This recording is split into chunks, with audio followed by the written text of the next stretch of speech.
कार्यक्रम में जितने लोग भी आज उपस्थित हैं, मैं आप सभी का हार्दिक अभिनंदन करता हूं, स्वागत करता हूं। इस समीक्षा में जितने भी साथी बाहर से आए हुए हैं, हमारे अगर संगठन में जो लोग नहीं भी जुड़े उनका भी स्वागत हो, जो गैर संगठन तरीके से आए हैं या जिस भी तरीके से यहाँ लोग सुन करके इस कार्यक्रम में अपनी शोभा बढ़ाने के लिए आए हैं, मैं आप सभी का बहुत बहुत धन्यवाद और आभार करूंगा।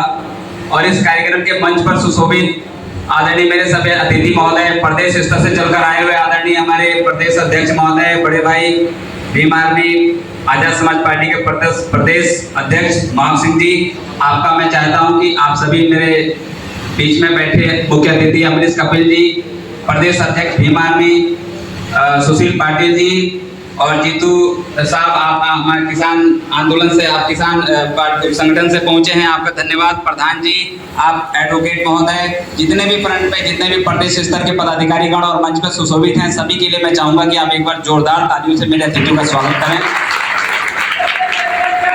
और जरा एक बार मेरे साथ थोड़ा सा मैं अनुरोध करूंगा कि थोड़ी गर्मी के साथ आप लोग एक बार नारेबाजी हो जाए, थोड़ा गर्मजोशी के साथ मेरे साथ नारे लगाएंगे आप सभी। भारतीय संविधान जिंदाबाद। भाई थोड़ा दोनों लोग हाथ। भारतीय संविधान जिंदाबाद। भारतीय संविधान जिंदाबाद। आजाद समाज पार्टी जिंदाबाद। आदरणीय चंद्रशेखर आजाद जिंदाबाद। भीम आर्मी जिंदाबाद। धन्यवाद सभी साथियों को, धन्यवाद। और मैं कहना चाहूंगा कि आज सौभाग्य मिला है इस कार्यक्रम में मुझे वक्ता के तौर पर मुझे दिया गया, मैं आपका धन्यवाद संचालक महोदय करना चाहूंगा। जैसा कि मैं इस क्षेत्र में उधम सिंह नगर से जिलाध्यक्ष हूं आजाद समाज पार्टी का, ये मुझे पार्टी शीर्ष का बहुत बहुत धन्यवाद कि मुझे जिला उधम सिंह नगर में नेतृत्व करने का सौभाग्य प्राप्त हुआ। मैं शीर्ष नेतृत्व आदरणीय चंद्रशेखर आजाद जी का बहुत बहुत धन्यवाद करूंगा कि उन्होंने मुझे इस लायक योग्य समझा और मुझे ये पद दिया है, जिस पद की मैं गरिमा मान सम्मान के साथ इस पद पर बने रहूंगा, तब तक बने रहूंगा जब तक मैं पार्टी संगठन के संविधान के अनुरूप चलता रहूंगा। और मैं पार्टी संगठन में जितने भी सक्रिय कार्यकर्ता, मेरे बड़े भाई, छोटे पदाधिकारीगण, बड़े पदाधिकारीगण, जब तक आप सबका आदेश रहेगा तब तक मैं कार्य करता रहूंगा। और जब तक रहूंगा, जब तक सांसें चलेंगी, तब तक बहुजन की आवाज बनकर लड़ूंगा, बहुजन की आवाज बनकर के सड़कों पे उतरूंगा। जिस प्रकार से मेरा नेता चंद्रशेखर आजाद 10 वर्षों तक, 7 वर्षों तक सड़कों पर संघर्ष किए, वही संघर्ष का रास्ता मैंने भी चुना है। मुझे मेरे नेता से मुझे प्रेरणा लेनी है और मैं अपने नेता से बहुत प्रेरित हूं और मैं तब तक संघर्ष करता रहूंगा जब तक मेरा नेता मुझे आदेश देता रहेगा। मैं संघर्ष करता रहूंगा, अपने प्रत्याशियों की लड़ाई लड़ता रहूंगा। मेरे सितारगंज से कुछ साथी चलकर आए हैं बहुत दूर दराज से, मैं उनका धन्यवाद करूंगा। हमारे योगेंद्र जी हैं, उनकी टीम है, तमाम साथी बड़े बुजुर्ग हमारे बीच उपस्थित हैं। जसपुर से आई हुई टीम का धन्यवाद करूंगा, काशीपुर से जितनी भी टीम आई हुई है, आदरणीय हमारे अजय गौतम जी यहाँ उपस्थित हैं, आपका बहुत बहुत धन्यवाद। प्रदेश स्तर के जितने भी पदाधिकारी, सबका धन्यवाद। जसपुर, काशीपुर, गदरपुर, बादपुर, रुद्रपुर, खटीमा, जहाँ से भी साथी चलकर इस कार्यक्रम में आए हैं, मैं आप सभी के साथियों का धन्यवाद और आभार करूंगा। साथियों, मैं कहना चाहूंगा कि मेरी जिम्मेदारी मेरे पूरे जिला उधम सिंह नगर में, चाहे वो वर्ण हो, सवर्ण हो, वर्णों में चाहे वो शूद्र हो, चाहे वैश्य हो, चाहे ब्राह्मण हो, चाहे क्षत्रिय हो, मुझे सबकी लड़ाई लड़ने के लिए मेरे नेता ने मुझे चुना है। मैं जातिवाद की जिम्मेदारी नहीं उठाऊंगा, मैं जातिवाद की जिम्मेदारी नहीं उठाऊंगा, क्योंकि मेरे पास हाथ है और हाथ के साथ मेरे पास हौसला है।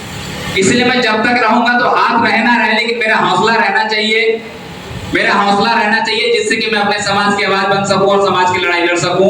क्योंकि मुझे इतना पता है कि अगर मैं जातिवाद करूंगा तो जातिवाद मुझे करने की आवश्यकता नहीं। अगर किसी एक धर्म को श्रेष्ठ मानता हूं तो मैं जातिवाद करूंगा, लेकिन मैं किसी एक धर्म को श्रेष्ठ नहीं मानता हूं, क्योंकि बाबा साहब ने जो कहा था, उनकी किताबों को मैंने पढ़ा है। मेरा सर्वश्रेष्ठ जो पुस्तक है वो बाबा साहब की लिखी हुई संविधान है।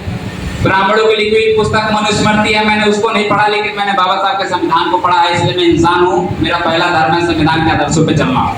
और मैं कहना चाहूंगा कि 4 वर्णों में से सबसे पहला वर्ण जो है ब्राह्मण, दूसरा क्षत्रिय, तीसरा वैश्य और चौथा शूद्र।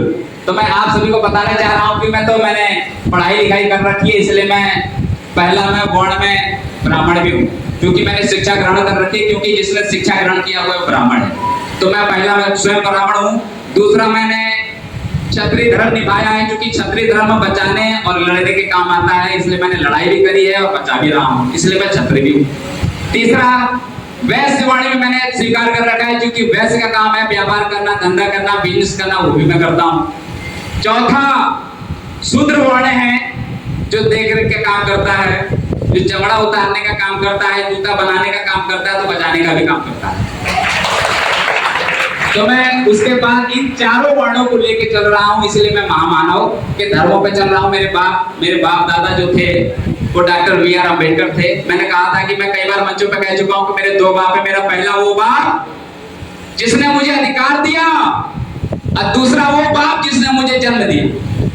इसलिए मेरा पहला बाप डॉक्टर भीमराव अम्बेडकर और मेरा दूसरा बाप जिसने मुझे जन्म दिया। तो मैं इन दोनों बापों के आगे नतमस्तक हूँ। अगर मेरे बाप ने मुझको जन्म दिया होता और अधिकार नहीं होता तो हो सके मैं कहीं गली नाली में कबाड़ बटोर रहा होता, लेकिन मेरे बाप ने, पहले बाप ने मुझे अधिकार दिया, जिसकी बदौलत देश में 85 की आवाज बन करके हमारे सारे लोग आज राज कर रहे हैं और राज करने की दिशा में चल रहे हैं।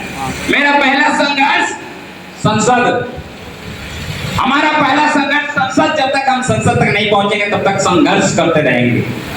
पहला संसद अभी मुझे लगता है कि उससे पहले का प्राइमरी संसद मेरा सड़क है। मैं सड़क पे तब तक संघर्ष करूंगा समाज के लिए जब तक कि संसद तक नहीं पहुंच जाता हूं, क्योंकि मेरे सारे अधिकार तो संसद में बंधे हुए हैं। जब तक कि संसद ना पहुंची तब तक मैं उन अधिकारों को जो है बोलूं ना, और जब तक अधिकारों के प्रति लड़ाई ना लड़ूं और अपने लोगों तक ये सुविधा ना पहुंचाऊं तब तक मैं लड़ाई लड़ता रहूंगा। खैर, बातें तो बहुत सी करनी है मुझे, लेकिन मेरे आदर्श यहाँ बैठे हुए हैं, मेरे बड़े पदाधिकारीगण बैठे हुए हैं। मैं आप सभी का बहुत बहुत धन्यवाद करना चाहूंगा। क्षमा चाहता हूँ मैंने इतना समय ले लिया। मेरे सारे पदाधिकारीगण समय कम है, इसलिए मैं आप सभी का धन्यवाद करूंगा और क्षमा चाहता हूं कि मेरे नेक्स्ट इस कार्यक्रम को संचालक महोदय आप शुरू कराएं। आपका धन्यवाद और सभी साथियों का पुनः धन्यवाद, आभार, अभिनंदन। जय भीम, जय भारत।